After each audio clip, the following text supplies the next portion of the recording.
Hello, guys, and welcome to Ameyaw Meet. Today, I'm meeting somebody who is behind arguably one of the biggest tunes from Africa last year and going into this year. Stick and stay. We'll be right back.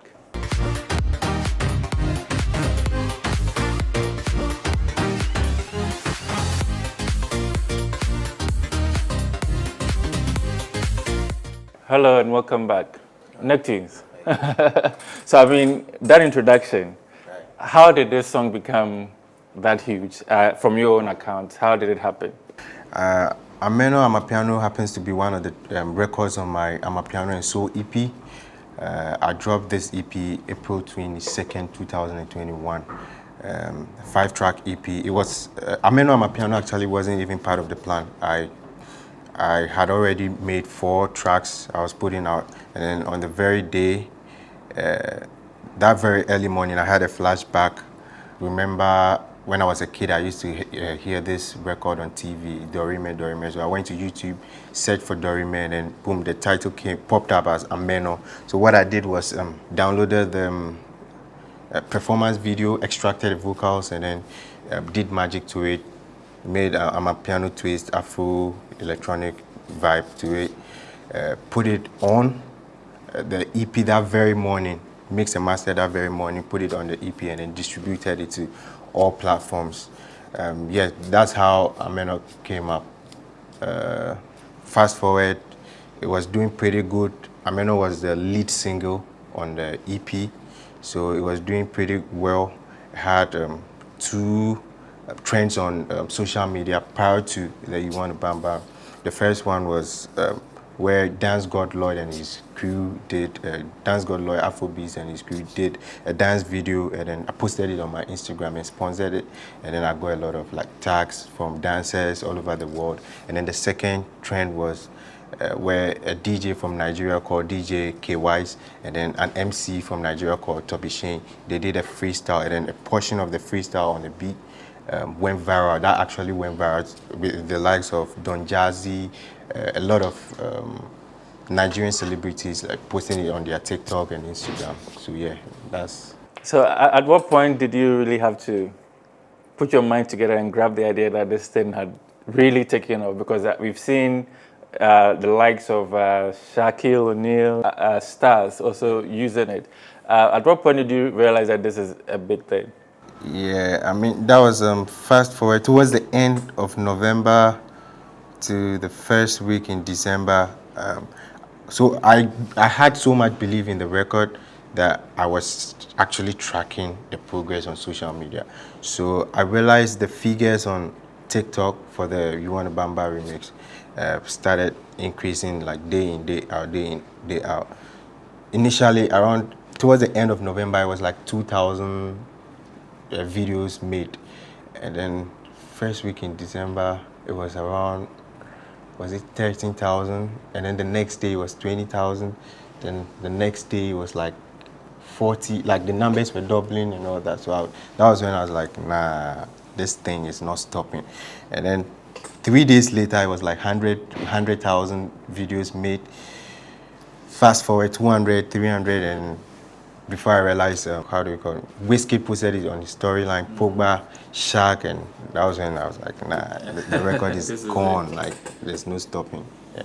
Good. You talk about sort of taking an original Ameno and mixing it. In terms of rights and all of that, how clear is that with the original? Okay, so what happened was, before I put the song out on the DSPs, Apple Music, Spotify, DistroKid gave me an option where I could secure a temporary license. So that's how come the record is even on Apple Music and all that, if I didn't pay for that temporary license. But I didn't know I had to do a full clearance. I mean, it was fine, everything was doing well on the platforms until the song became very big. And then I think the labels saw how big the record was, and then they wanted me to do the needful, that's do the full clearance. So after that time, we're trying to reach out to their team, and then doing everything by myself, and then my team, we didn't have the right connect. So Sony came at the right time, and then they helped us to do the full clearance and then put it back up on all platforms. So now you have an arrangement with Sony. Can you walk us through that? It's pretty much, I can't go into details, but it's more like an artist producer, because I'm an artist and a producer at the same time. So it's more like an artist producer deal, and then it's a long term deal. Sony has a goal that aligns with my vision. So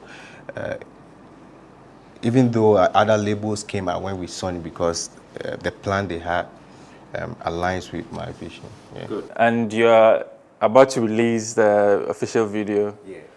How did that happen as well? I mean, you're in Atlanta, and these artists are also in Nigeria. So how did you make that connection and eventually decide to do this shoot? So when Sony signed the record, they licensed, I licensed the record to them. They actually have control over the record now, and then the marketing and all that is being handled by Sony. So everything around the video was organized by Sony. So yeah, they are in charge of all that. So they made it happen. So who shot the video? This director, I don't recall. Yeah. But everything was done in Lagos, Nigeria. Yeah. Good. And it's coming out when? This Friday, on the 18th of February 2022. Cool, cool. So beyond, currently you have one of the biggest hits, but beyond that, what's next? What's next is to make records that are bigger than Ameno Amapiano, than what is, make a lot of singles. I might do another remix of Ameno Amapiano. Not yet confirmed, but looking like there's going to be another remix. Then I'll do a couple of singles. Then hopefully next year I drop my album. Cool. I mean, let's just go back a little bit. You said you are an artist, a producer, and a producer as well. When did it start, and what has been the journey like for you so far? Professionally, it started around 2008, where I used to hear the likes of DJ Khaled, Don Jazzy, and all those guys. And then I was like, I want to be like these guys. So that was when I actually put my mind and focus on becoming a producer. Fast forward, high school, university, it was all music, playing instruments, making beats and all that, perfecting my craft. And here we are. Good. So what are some of the hit songs that you, or songs that people perhaps heard but didn't even know you were behind it? So I've worked on records with Manifest, We The Manage. I've worked on records with Stoneboy, We Move. I've worked with Camilo. I actually do like 95% of his records. The likes of Scott Evans, the likes of Mega, EJ, Tripsy, like a lot of, Mugiz, R2Bs. I actually worked on their latest album, track number 12, You're Loving. Yeah, good.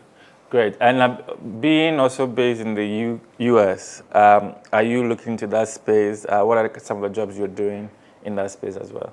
So the goal is to become a global artist. So anybody who brings that kind of global appeal to the table, I'm open to that. So yeah, the goal is to become a global artist. I want to work with the big names out there.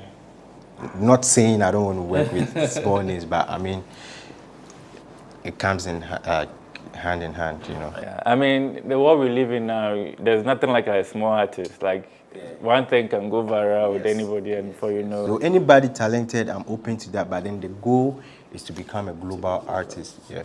Which you're already there, thanks to Ameno. Good. All right.